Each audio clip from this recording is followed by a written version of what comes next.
Praise lord. దేవాతి దేవునికి వందనాలు.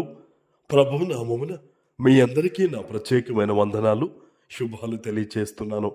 ఈ దినము కొరకు ఏర్పాటు చేయబడిన దేవుని వాగ్దానము ఆదికాండము 15వ అధ్యాయము 5వ వచనము.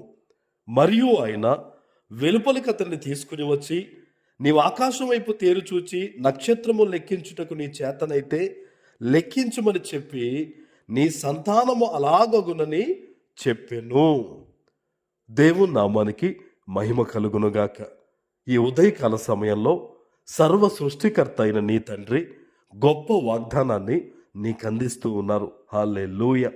ఆనాడు అబ్రహాము గారి జీవితంలో సంతానము లేదని బాధపడుతూ ఉన్నప్పుడు అబ్రహామును ప్రేమించిన దేవాతి దేవుడు ఒక గొప్ప వాగ్దానం ఇచ్చాడు. అబ్రహాము నాకు ఒక కుమారుడు కానీ ఒక బిడ్డ కానీ కలిగితే బాగుండు అనుకుంటే దేవుని యొక్క సంకల్పం ఏంటో తెలుసా?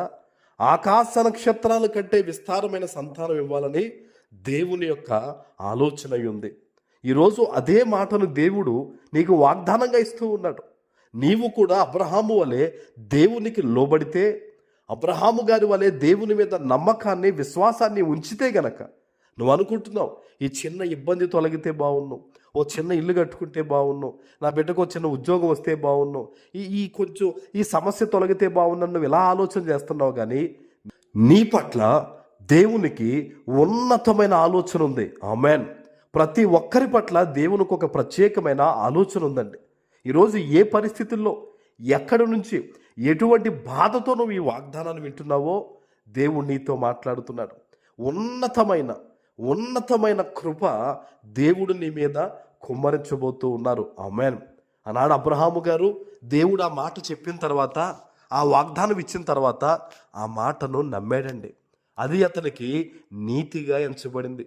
ఈరోజు చుట్టూ ఉన్న పరిస్థితులను బట్టి, నువ్వు కళ్ళారా చూస్తున్న నీ కుటుంబాన్ని బట్టి, నీ పరిస్థితులను బట్టి దేవుని వాగ్దానాన్ని నమ్మడానికి నువ్వు బలహీనరాలు అవుతున్నావేమో.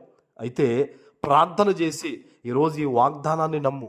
దేవుడు నాతో మాట్లాడాడు, దేవుడు ఖచ్చితంగా నన్ను దర్శిస్తారు, దేవుడు ఖచ్చితంగా నా కుటుంబంలో, నా జీవితంలో నేను అనుకున్న దానికంటే మేలు చేస్తారని నువ్వు నమ్మి దేవుణ్ణి స్తుతించినట్టయితే గనక నీ జీవితంలో విస్తారమైన కృప, విస్తారమైన కార్యాలు యేసు నామములో జరగబోతూ ఉంది. కృప నీ మీదకి రాబోతుంది. ఆమేన్.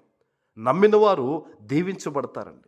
మీకు తెలుసా, రక్తస్రావంతో అనేక సంవత్సరాల నుంచి బాధపడుతున్న ఒక తల్లి యేసయ్య వస్త్రాన్ని ముట్టుకుంటే నాకు బాగుపడుతుందన్న ఒక దృఢ నమ్మకంతో అనేక మంది జనులు ఉన్నప్పటికీ, ఆమె రావడానికి చాలా ఇబ్బంది పడినప్పటికీ భయంగా వచ్చి ఆయన వస్త్రాన్ని ముట్టుకుంది. అద్భుతం ఏంటో తెలుసా? వెంటనే ఆమె వ్యాధి నివారణ అయిందంట. ఎలా జరిగిందండి?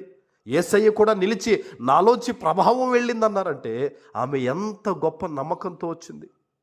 ఈరోజు ఈ వాగ్దానాన్ని వేల మంది వింటూ ఉంటారు, కానీ నీకు విశ్వాసం ఉందా వాగ్దానం మీద? నీకు నమ్మకం ఉందా దేవుడు నీతో మాట్లాడాడని? నువ్వు నమ్మితే దేవుని మహిమను చూస్తావు. ఆమేన్. ఎలా జరుగుద్ది ప్రభువా, ఎలా ఈదుకుంటూ రావాలి ప్రభువా ఈ సంవత్సరాన్ని? ప్రభువా ఏంటి ప్రభువా నువ్వు అనుకోవడం కంటే, ప్రభువా నీ చిత్తము, నువ్వు నా తండ్రివి, నువ్వు నాకు మేలు చేస్తావు అని నువ్వు నమ్మి దేవుణ్ణి స్తుతించి నీ బాధ్యతను నెరవేరిస్తే నీ పట్ల దేవుని ఉన్నతమైన ప్రణాళికలన్నీ కూడా ఈ రోజు నుంచి నెరవేరబోతూ ఉన్నాయి. ఆమేన్. ప్రార్థన చేసుకుందాం. పరిశుద్ధుడా, ప్రేమ కలిగిన తండ్రి, మీకు వందనాలు. ఈ ఉదయకాల సమయంలో మీరు ఇచ్చిన గొప్ప వాగ్దానము ప్రతి బిడ్డ జీవితంలో నెరవేర్చి స్థిరపరచమని యేసు నామమున ప్రార్థిస్తున్నాను తండ్రి. ఆమేన్.